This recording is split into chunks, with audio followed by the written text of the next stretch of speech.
Good morning students. मैं doctor Chandan Kumar GS paramedical college Hajipur से पुनः आपका स्वागत करता हूं ऑनलाइन क्लास के इस प्रोग्राम से। कल हम लोगों ने पढ़ा था पैथोलॉजी का इंट्रोडक्शन। कुछ लोग का क्वेरी था कि पैथोलॉजी को थोड़ा शॉर्ट फॉर्म में बता दीजिए, कुछ ज़्यादा लंबा हो गया था कल।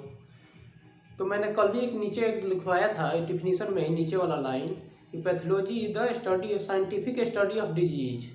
इजी तो है एकदम। पैथोलॉजी क्या है? एक साइंटिफिक स्टडी है डिजीज के बारे में या सफरिंग के बारे में, जिसको हम लोग पढ़ते हैं। ठीक है, सफरिंग के बारे में अगर पढ़ते हैं हम लोग, स्टडी करते हैं, उसको हम लोग पैथोलॉजी बोलते हैं। जैसे फिजियोलॉजी का डिफिनीशन होता है फंक्शन ऑफ बॉडी पढ़ते हैं हम लोग, ठीक है ना। फिजियोलॉजी में फंक्शन होता है, वैसे ही पैथोलॉजी में क्या होता है, उसका एडवांस लेवल है, उसमें डिजीज को पढ़ते हैं हम लोग। तो स्टडी ऑफ डिजीज या scientific study of disease is called pathology. उसमें कोई दिक्कत नहीं होना चाहिए। दो पार्ट में बांटे थे उसको, जनरल और सिस्टेमिक। जनरल जो था पूरे होल बॉडी से रिलेटेड था, और सिस्टेमिक था जो किसी पार्टिकुलर या स्पेसिफिक पार्टिकुलर या किसी ऑर्गन से रिलेटेड था। तो उसमें तो कोई दिक्कत नहीं होना चाहिए। बाकी और किसी को और दिक्कत है वो कमेंट करें, नेक्स्ट क्लास में हम उसको बताएंगे फिर से। तो कुछ टर्मिनोलॉजी मैंने बताया था पिछले क्लास में, जैसे हेल्थ क्या है, डिजीज क्या है, सिम्टम्स क्या है, साइंस क्या है या सिंड्रोम है, प्राइमरी डिजीज, सेकेंडरी डिजीज, ये सारा चीज़ क्या है। उसमें अगर कोई दिक्कत हो तो आप लोग बोल सकते हैं। बाकी पैथोलॉजी का डिफिनीशन बता दिया था, scientific study of disease is called pathology. दो ब्रांच हो गए, दो पार्ट हो गया था, डिवाइड किए थे जनरल और सिस्टेमिक। जनरल में होल बॉडी से रिलेटेड और स्पेसिफिक में पार्टिकुलरली किसी ऑर्गन या सिस्टम से रिलेटेड डिजीज हो, उसको हम लोग बोलते हैं। अब देखते हैं कुछ 13-14 के आसपास ब्रांचेज हैं पैथोलॉजी का। मेनली अभी जो डिवाइड किया गया है 14 ब्रांच में डिवाइड किया गया है, जिसमें पहला है एनाटॉमिकल पैथोलॉजी। एनाटॉमिकल पैथोलॉजी का होने का मतलब है, उसको बोलते हैं जैसे बायोप्सी वगैरह हम लोग करते हैं, अगर कोई कैंसरस है या कोई ट्यूमर है या कहीं से किसी टिश्यू को कट करके जब हम लोग टेस्ट के लिए ले जाते हैं लैब में माइक्रोस्कोप में देखने के लिए, ताकि क्लोजली एग्जामिन कर सके, उसको हम लोग बायोप्सी बोलते हैं। या फिर पोस्टमार्टम जो होता है, आफ्टर डेथ जो चिरफाड़ करके डिसेक्शन करके चेक किया जाता है, उसको वो आता है किसके अंडर में? एनाटॉमिकल पैथोलॉजी के अंदर में। तो चलिए शुरू करते हैं हम लोग एनाटॉमिकल पैथोलॉजी। हेडिंग रहेगा ब्रांचेज ऑफ पैथोलॉजी। इसमें एक नंबर है anatomical pathology. It deals with the tissue diagnosis of disease. और कोई डिजीज हुआ है, जैसे लीवर में सिरोसिस हो गया, लीवर में सड़न गलन स्टार्ट हो गया, ठीक है, या इन्फ्लेमेशन है ज़्यादा दिन से, मान लीजिए हेपेटाइटिस है। अगर उसका जांच कैसे करेंगे? वहाँ से हल्का सा टिश्यू ले जाएंगे लीवर का और उसको क्लोजली एग्जामिन करेंगे कि आखिर ये एडवांस लेवल पे तो नहीं चला गया, कहीं कैंसरस सेल तो प्रेजेंट नहीं है। डिजीज को और जानने के लिए एग्जामिन किया जाता है। या कोई ट्यूमर है, सिस्ट है, उसका टेस्ट किया जाता है। कैसे? वहाँ से थोड़ा सा कट कर लिया जाता है वहाँ का टिश्यू और ले जाकर लैब में जांच किया जाता है, ताकि ये कैंसरस तो नहीं है। मेनली यूज होता है कैंसरस में, लेकिन बाकी और भी डिजीज के लिए यूज किया जाता है बायोप्सी। एनाटॉमिकल पैथोलॉजी में आता है it deals with the tissue diagnosis. वही टिश्यू कट करके डायग्नोसिस किया जाता है डिजीज के लिए, ठीक है। Usually from biopsy material. Biopsy मैंने बताया था कि टिश्यू को कट करके क्लोजली एग्जामिन किया जाता है under microscope. Materials taken from a patient in the operating theatre और on a ward of from autopsy या पोस्टमार्टम। किसी पेशेंट को अगर ऑपरेशन थिएटर में या वार्ड में या कहीं भी अगर लेते हैं उसका टिश्यू, तो उसको हम लोग बायोप्सी बोलते हैं, ठीक है। वो सारा चीज किसके अंदर में आता है? एनाटॉमिकल पैथोलॉजी के अंदर में आता है। Biopsies are more often done to look for cancer. Mainly use किया जाता है कि बायोप्सी किसके लिए किया जाता है? कैंसर के लिए। But in can help identify many other conditions like a person suffer from hepatitis. Mainly लोग क्या जानता है कि कैंसर के जांच के लिए ही बायोप्सी किया जाता है, मगर ऐसा नहीं है। और भी डिजीज जैसे कंडीशंस है उसके लिए भी बायोप्सी यूज होता है। There are many diseases in which we use biopsy. Like a person suffer from hepatitis, it becomes important to know अगर किसी पर्सन को हेपेटाइटिस है, हेपेटाइटिस होता है लीवर में इन्फ्लेमेशन, इन्फेक्शन हो, तो उसके लिए ये जानना जरूरी है कि सीरोसिस तो प्रेजेंट नहीं है, कहीं कैंसरस तो नहीं हो गया, ये सेल डेथ तो नहीं स्टार्ट हो गया इसमें। ये जानने के लिए बायोप्सी किया जाता है लीवर का।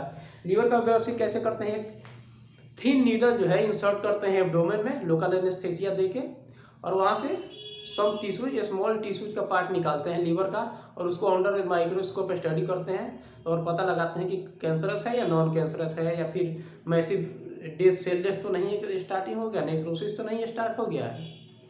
ठीक है, एनाटॉमिकल पैथोलॉजी में आता है बायोप्सी या पोस्टमार्टम, किसी टिश्यू का एग्जामिन किया जाता है वहाँ पे।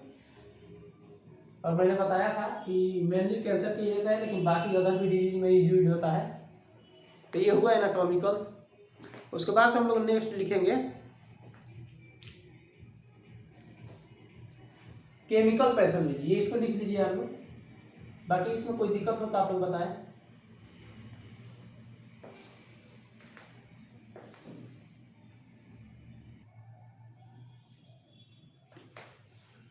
तो हम लोगों ने देखा था ब्रांचेज ऑफ पैथोलॉजी में, पहला था एनाटॉमिकल पैथोलॉजी, दूसरा है केमिकल पैथोलॉजी।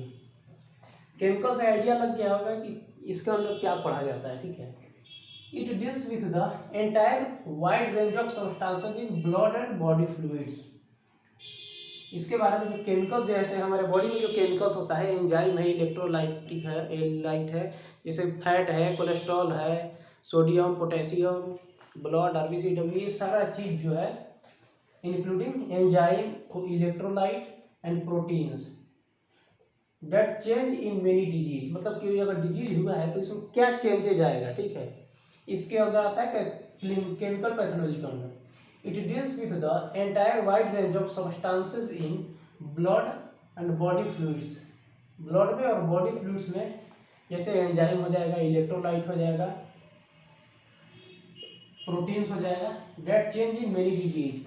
बहुत सारे डिजीजेज में ये सब में क्या चेंजेज आता है, जैसे ब्लड है तो ब्लड का हेमोग्लोबिन किसी किसी डिजीज में घट जाता है, तो कैसे पता करेंगे, तो वो सारा आता है क्लिनिकल पैथोलॉजी के अंडर में।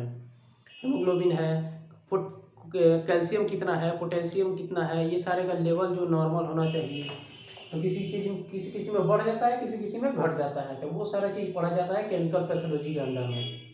जैसे एग्जांपल में देखिए, cholesterol and glyceride, triglyceride to diagnose risk factor for heart disease. Heart disease में ये दोनों बढ़ जाता है, कोलेस्ट्रॉल और ये अगर बढ़ा हुआ होता है तो हार्ट डिजीज का ज़्यादा चांसेज होता है। तो ये एग्जांपल हुआ। फिर आता है 3 number clinical pathology. Clinical pathology है, it is a branch of pathology dealing with the study of disease. इसमें भी study of disease and disease process by means of chemical, microscopic and serological examination. जैसे sample में example में देख लीजिए, sample test include complete urine analysis. Urine analysis में urine में pus sales तो नहीं है, यूरिन का कलर कैसा है, ये सारा चीज़।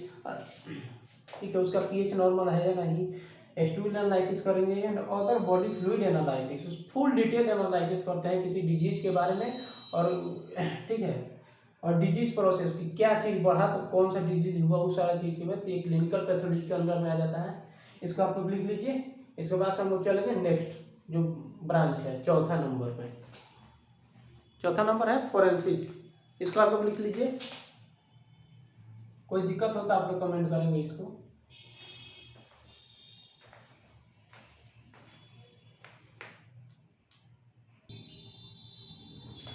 तो चलिए देखते हैं नेक्स्ट क्लिनिकल पैथोलॉजी के बाद से 4 number forensic pathology. Forensic pathology एक ऐसा ब्रांचेज है, ठीक है, जिसमें हम लोग देखते हैं कि अगर किसी का अनएक्सपेक्टेड डेथ हो जाए या अननेचुरल डेथ हो, तो उस डेथ के लिए या सडन डेथ कर दे तो डेथ का पता लगाने के लिए कुछ प्रोसेस किया जाता है। जैसे किसी का एक्सीडेंट हुआ या क्राइम सीन है कहीं पे, तो वहाँ पे जो जाते हैं पैथोलॉजिस्ट जो जाते हैं, जिनको हम लोग फोरेंसिक पैथोलॉजिस्ट बोलते हैं। जैसे पिक्चर वगैरह में देखे हैं ना, फोरेंसिक टीम जाती है जांच करने के लिए, वहाँ पे क्या मिला क्या नहीं, कुछ एविडेंस जमा करना है। या फिर जो पैथोलॉजिस्ट जाता है तो वहाँ का ब्लड सैंपल लेगा, या फिर अदर चीज़ जो देखेगा वहाँ पे कि आखिर कोज क्या है इसका, फिर वो रिकन्स्ट्रक्शन करता है, रिकन्स्ट्रक्ट करता है कि किन कंडीशंस में ये डेथ हुआ है, तो वो सारा चीज़ आता है फॉरेंसिक पैथोलॉजी के अंडर में। और कभी कभी क्या होता है कि कोर्ट में भी जाना पड़ता है पैथोलॉजिस्ट को ताकि टेस्टिफाई करने के लिए कि हाँ इसका डेथ इस वजह से हुआ है। तो चलिए देखते हैं आगे। Forensic pathology, it is the sub specialty of pathology that focuses on the medico legal investigation of sudden and unexpected death. एक मेडिको लीगल इन्वेस्टिगेशन है कि डेथ के बाद से ये इन्वेस्टिगेशन प्रक्रिया चलते रहती है, जांच की प्रक्रिया। जैसे किसी का सडन डेथ कर जाए या अनएक्सपेक्टेड डेथ हो जाए। A forensic pathologist is primary involve in identifying the cause of death. पहला काम होता है इस पैथोलॉजिस्ट का ये identifying the cause of death, death का कॉज पता करना, and reconstructing the circumstances by which the death occurred. Reconstruct करता है मतलब फिर से दोबारा सोचता है, उसको मतलब पता लगाता है कि किन सिचुएशन में, किन परिस्थितियों में डेथ हुआ है, क्यों हुआ है और कैसे हुआ है, कब हुआ है, ये पता लगाता है। Forensic pathologist are occasionally required to visit crime scenes.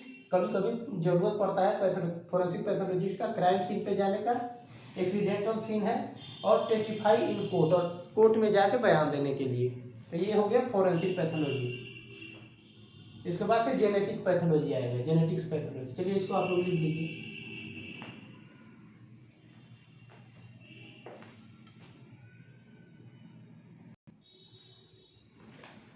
चलिए नेक्स्ट है जेनेटिक्स पैथोलॉजी या जेनेटिक्स, ठीक है। It involves test on the chromosomes. Chromosome जानते हैं, जिसे जो बाप में से बेटे में जो आता है वंशानुगति जिसको बोलते हैं, वंशानुगति, ठीक है। एक में से दूसरे में ट्रांसफर होना, और इसमें जेनेटिक्स इंफॉर्मेशन या जेनेटिकल इंफॉर्मेशन जो होता है स्टोर होता है क्रोमोजोम में, ठीक है। तो उसका टेस्ट है test on chromosomes, DNA and specific biochemical markers from the body fluid, cells in body fluids and tissue to diagnose genetic diseases. तो मतलब एक आदमी में से दूसरे आदमी में क्या क्या डिजीज आई हैं या क्या नहीं, या कुछ क्रोमोजोमल जैसे डाउन सिंड्रोम है, कॉसिंग सिंड्रोम है, ये सारा चीज़ जो है जेनेटिकली डिसऑर्डर डिजीज है, क्रोमोजोमल डिसऑर्डर डिजीज है, कॉसिंग सिंड्रोम, उस सब में ये टेस्ट किया जाता है, ठीक है। दूसरा आता है हेमेटोलॉजी। हेमेटो मतलब ब्लड से रिलेटेड है। It deals with the many aspect of disease, बहुत सारे डिजीज के लिए किया जाता है। Which affect the blood such as anaemia, anaemia मतलब लैक ऑफ हेमोग्लोबिन, आरबीसी कम हो जाना, ल्यूकेमिया मतलब व्हाइट ब्लड सेल बहुत ज़्यादा काउंट बढ़ जाता है, जिसको ब्लड कैंसर भी बोलते हैं, एंड क्लॉटिंग और ब्लीडिंग डिसऑर्डर जैसे हीमोफीलिया वगैरह में तो होता है, क्लॉटिंग जो होगा ही नहीं जल्दी और ब्लीडिंग रुकता ही नहीं है। तो ये आता है हेमेटोलॉजी में। सातवां है इम्यूनोलॉजी। इम्यून फंक्शन टेस्ट है कि कोई पर्सन एलर्जिक है या नहीं। अगर एलर्जिक है तो इसका मतलब इम्यून सिस्टम इसका वीक है, या किसी किसी डिजीज में जैसे टारगेटिंग करने लगता है ऑर्गन्स में ही, ऑटो इम्यून डिजीज जिसको बोलते हैं, ठीक है। वो अपने ही सेल्स को मारना स्टार्ट कर देता है, किसी किसी डिजीज जिसको हम लोग बोलते हैं, जैसे रूमेटिक अर्थराइटिस वगैरह में ये सब देखने को मिलता है, ऑटो इम्यून डिजीज। चलिए इसके बाद से नेक्स्ट लिखते हैं, इसको आप लोग लिख लीजिए।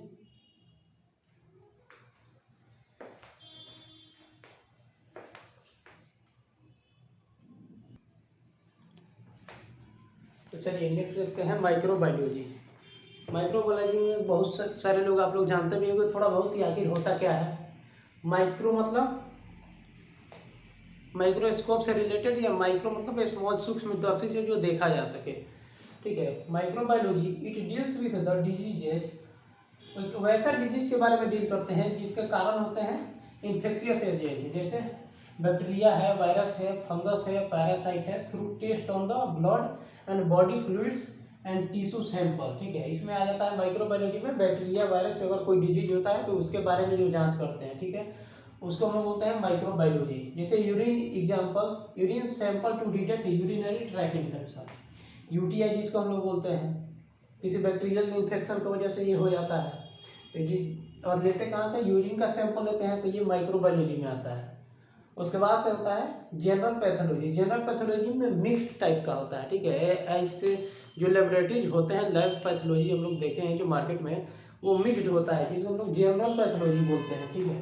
क्योंकि इसमें माइक्रोबायोलॉजी भी आ जाता है, बैक्टीरिया वायरस की वजह से अगर जो डिजीज होता है, और केमिकल भी आता है, बॉडी फ्लूइड्स वगैरह ये सब चेंज किया जाता है। एनाटॉमिकल भी आ जाता है, जैसे बायोप्सी वगैरह करते हैं या कुछ टिश्यू कट करके। केमिकल, एनाटॉमिकल है ना, हिपैथोलॉजिकल भी आ जाता है। देखिए जनरल पैथोलॉजी में it covers all areas of pathology, मतलब जो भी ब्रांचेज है इसका उसको थोड़ा बहुत कवर करता है ये जनरल पैथोलॉजी। पैथोलॉजी लेबोरेटरी, जो लेबोरेटरीज हम लोग देखते हैं, have general pathologist managing test from more than one, एक से ज़्यादा वो टेस्ट करते हैं, ठीक है, जिसे इंक्लूडिंग केमिकल भी होता है यहाँ पे, एनाटॉमिकल भी होता है, हेमेटोलॉजिकल भी होता है ब्लड से रिलेटेड, और माइक्रोबायोलॉजिकल भी होता है। तो इसलिए इसको हम लोग जनरल पैथोलॉजी में एटलीस्ट सबको कवर ये करता है थोड़ा बहुत, ठीक है। इसको लिख लीजिए आप लोग। नाउ और 5 ब्रांचेज बचा है, उसको हम लोग देखते हैं नेक्स्ट क्लास में। चलिए मन लगा के पढ़ा कीजिए, मिलते हैं फिर नेक्स्ट क्लास में। Thank you.